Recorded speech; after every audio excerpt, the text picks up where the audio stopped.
Hey everyone, and welcome back to Speak Up Learning English Podcasts, the place where you improve your fluency through awesome audios and by reading along with the captions. I'm so glad you're here. Now, if you're anything like me, you've probably thought about making a positive change in your life. Maybe you want to eat healthier, read more books, learn a new language, or even master the clarinet. We all have those goals, right? But let's be real, just wanting to eat more salad doesn't mean we'll actually do it. And simply saying we'll read more doesn't mean we'll pick up a classic novel instead of binge-watching our favorite show. So how do we actually make those changes, and more importantly, stick to them? Well, that's exactly what we're diving into today. We're going to explore the brilliant ideas from James Clear's bestseller, Atomic Habits. In this book, we discover that the key to big changes doesn't have to involve some major, overwhelming overhaul. You don't need to revolutionize your whole life overnight. Instead, it's all about tiny changes, small, easy adjustments to your behavior that, when repeated, become powerful habits. And these little habits are what lead to absolutely massive results. So if you're ready to finally build those better habits, let's get started. And here's an idea from the book to begin with.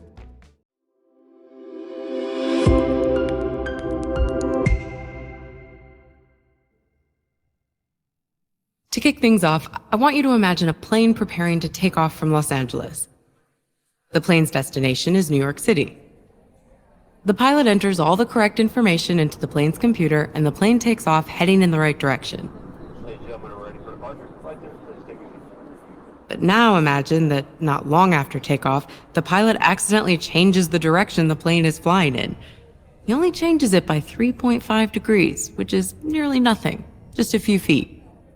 The plane's nose shifts slightly to one side, and no one, not the pilot, not the passengers, notices anything. But over the journey across the United States, the impact of this slight change would be considerable. At the end of their journey, the confused passengers and even more confused pilot would find themselves landing in Washington, D.C., not New York City. So why am I telling you this? Well, it's because, just like the confused pilot, we don't notice tiny changes in our lives. I mean, small changes leave a negligible immediate impact. If you're out of shape today and go for a 20-minute jog, you'll still be out of shape tomorrow. If you eat a family-sized pizza for dinner, it won't make you overweight overnight. But if we repeat these small behaviors day after day, our choices compound into major results. Eat pizza every day, and it's likely you'll have gained considerable weight after a year. Go jogging for 20 minutes every day, and you'll eventually be leaner and fitter, even though you won't notice the change happening. You've probably worked out the main insight here. It's that small habits can have a surprisingly powerful impact on your life, and you won't necessarily see this impact happening in real time. You'll only see the results of your habits after a while. Now, we know that not seeing the impact of your efforts can be dispiriting. If this is happening to you, if you're feeling discouraged by the lack of immediate positive change, then it's important to try to focus on your current trajectory rather than your current results. Let's say you have a little money in the bank, but you are saving something each month. Your current results might not be that great. Your nest egg is still pretty small. But you can be confident that your trajectory is right. Keep going in this direction, and in a few months or a few years, you will notice a major improvement. When the lack of perceived progress gets you down, remember that you're doing the right things and that you're moving in the right direction. But how do you get yourself on the right trajectory? You need to develop habits.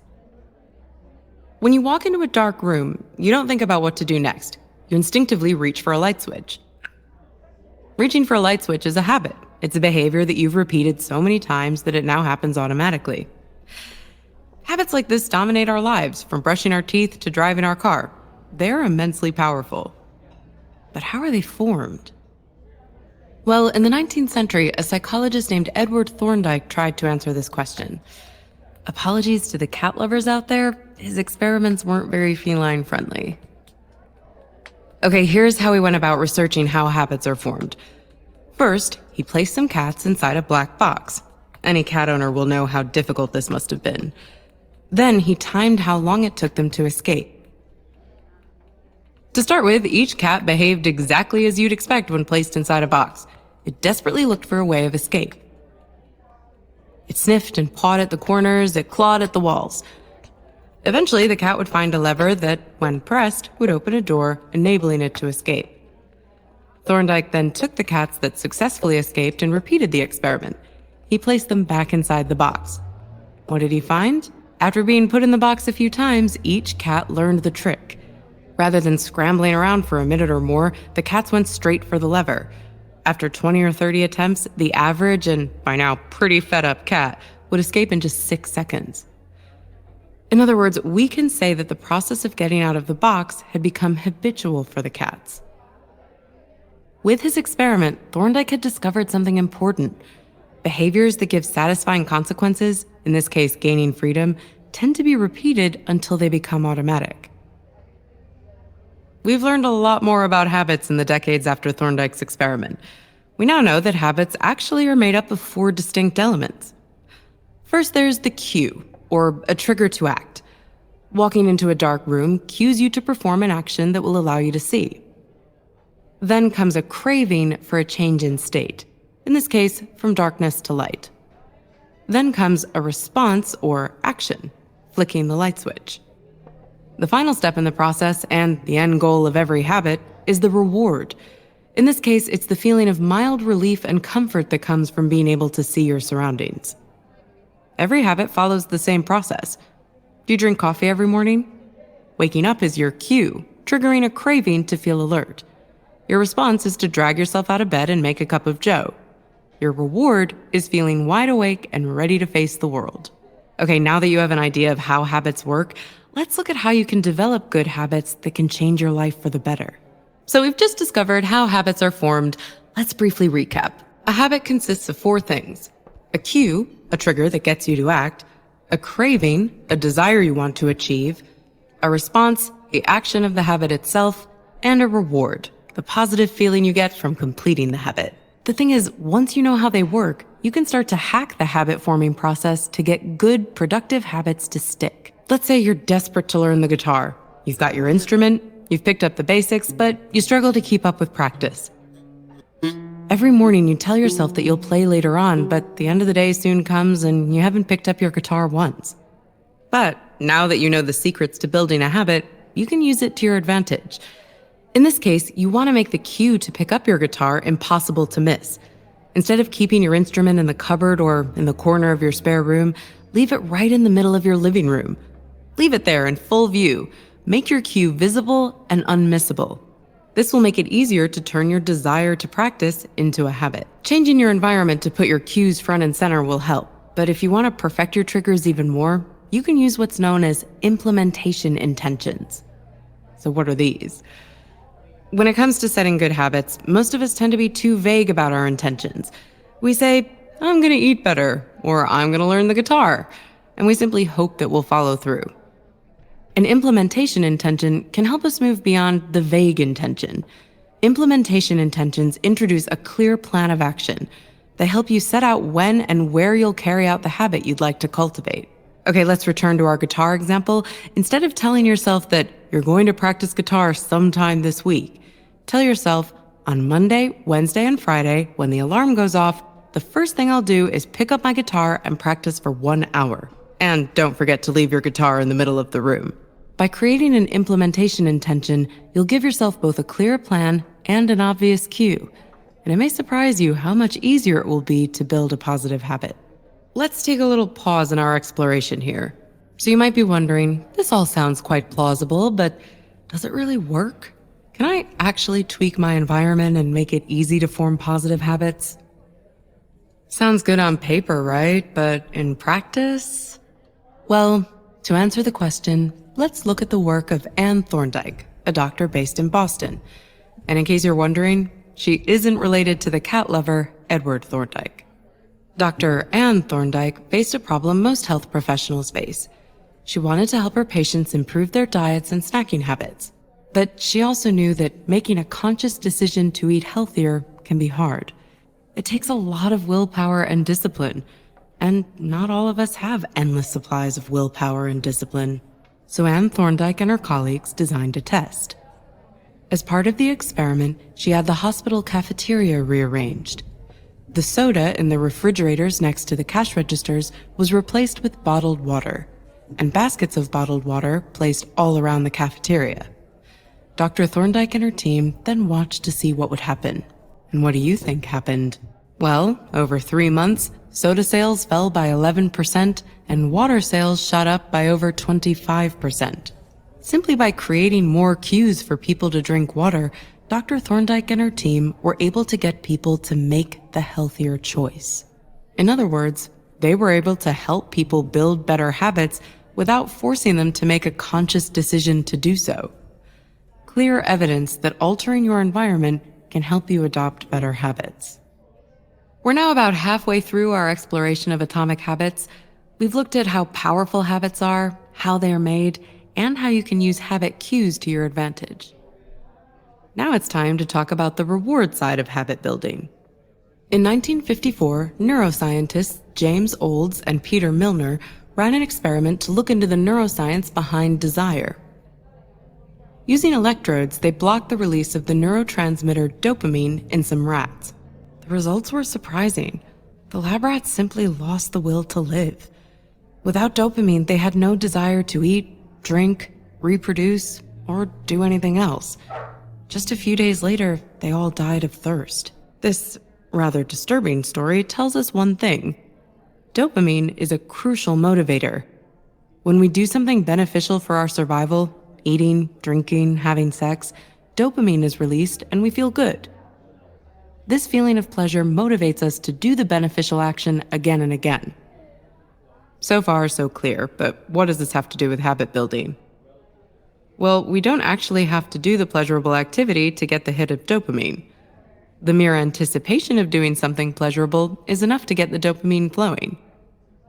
In the brain's reward system, desiring something is on par with getting something. This can be turned to our advantage. When building our new habit, if we make it something we look forward to, we'll be much more likely to follow through and actually do it.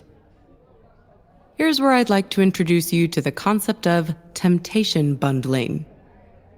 Temptation bundling is where you take a behavior that you think of as important but unappealing and link it to a behavior that you're drawn to. This is how you can use dopamine to your advantage when building a new habit. Consider the story of Ronan Byrne, an engineering student from Ireland. Ronan knew he should exercise more, but he got little enjoyment from working out. However, he did enjoy watching Netflix. Who doesn't? So Ronan hacked an exercise bike.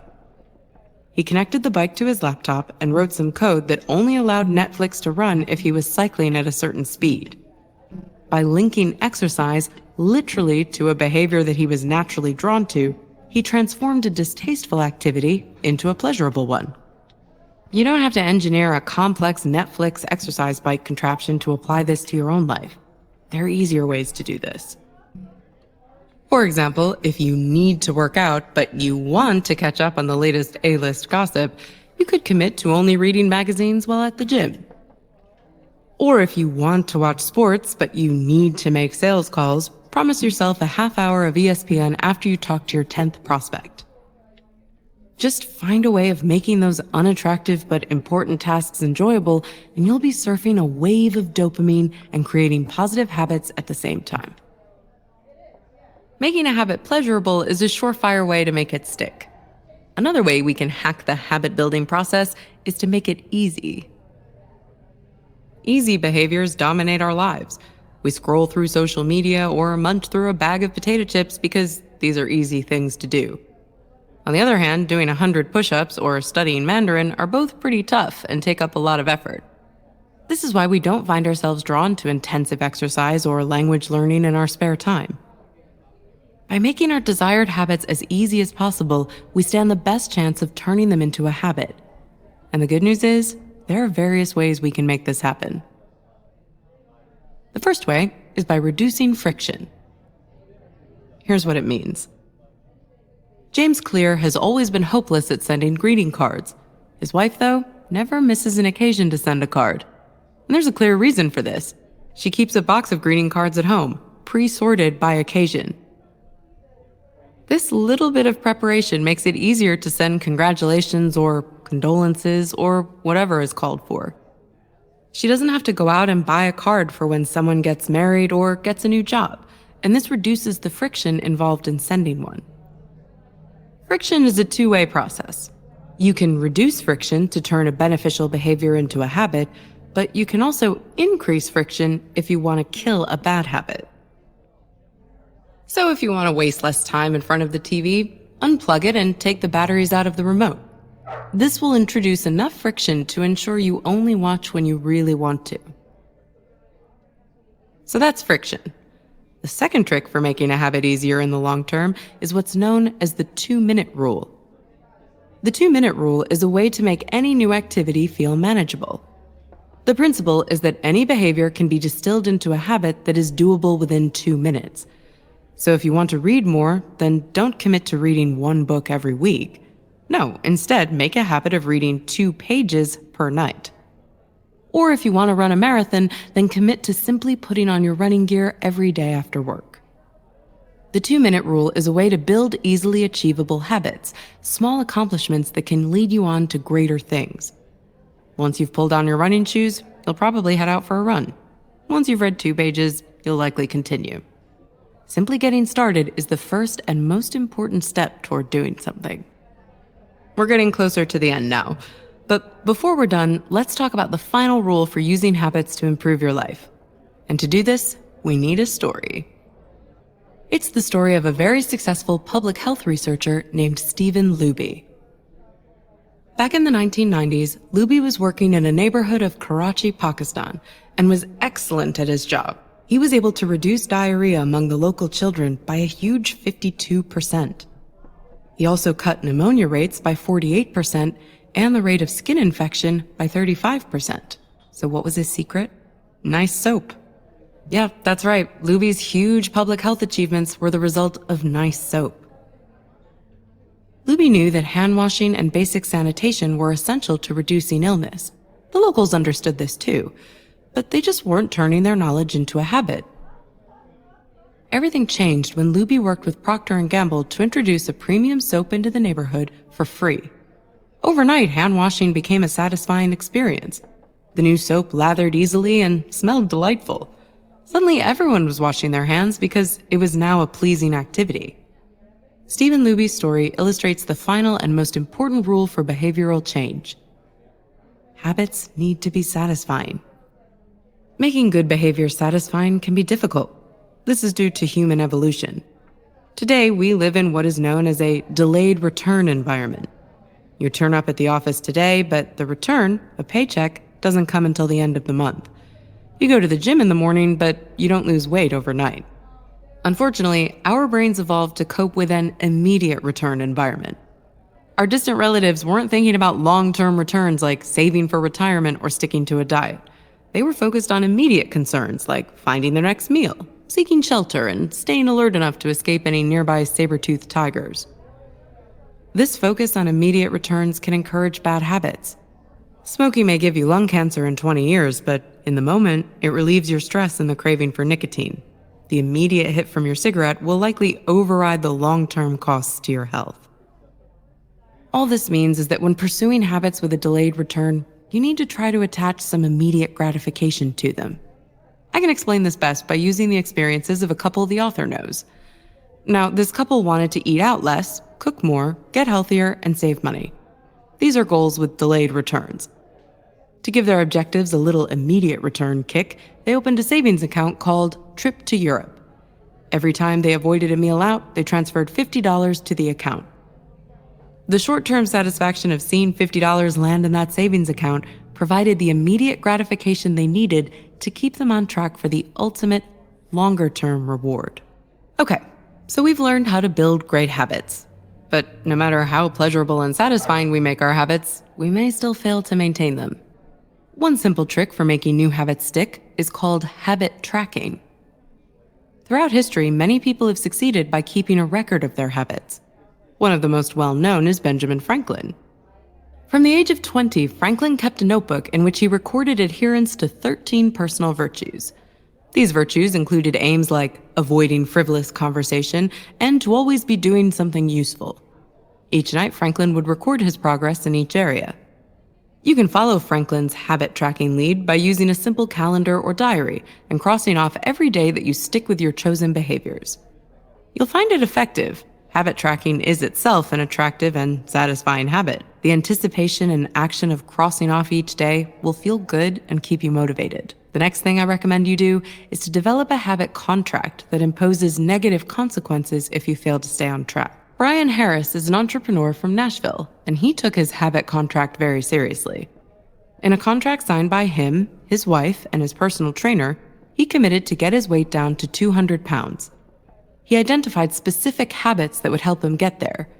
These included tracking his food intake each day and weighing himself each week. He then set up penalties for not doing those things. If he failed to track food intake, he would have to pay $100 to his trainer. If he failed to weigh himself, he would owe $500 to his wife. The strategy worked, driven not just by his fear of losing money, but by his fear of losing face in front of two people who mattered to him. Humans are, after all, social animals. We care about the opinions of those around us. Simply knowing that someone is watching you can be a powerful motivator for success. So why not set yourself a habit contract? Even if it isn't as detailed as Brian Harris's, consider making a commitment to your partner, your best friend, or your coworker. If you agree upon a set of consequences for failing to follow through, you'll be much more likely to stick to your habits. And as we've heard, sticking to a positive habit, however small, is a surefire way to achieve big things in life. A tiny change in your behavior will not transform your life overnight. But turn that behavior into a habit that you perform every day, and it absolutely can lead to big changes. Changing your life is not about making big breakthroughs or revolutionizing everything you do. Rather, it's about building a positive system of habits that, when combined, deliver remarkable results. And I'd like to leave you with one final piece of advice. Use habit stacking to introduce new behaviors. If you want to build a new habit, you could try stacking it on top of an existing habit. Let's say you want to start meditating, but you're struggling to find the time. Try thinking about those things you do effortlessly each day, like drinking coffee in the morning. Then just stack the new habit on top. Commit to meditating each morning when you finished your coffee, and build on the natural momentum that comes from a habit you already have. That's it. Thank you for going on this journey with me through Atomic Habits.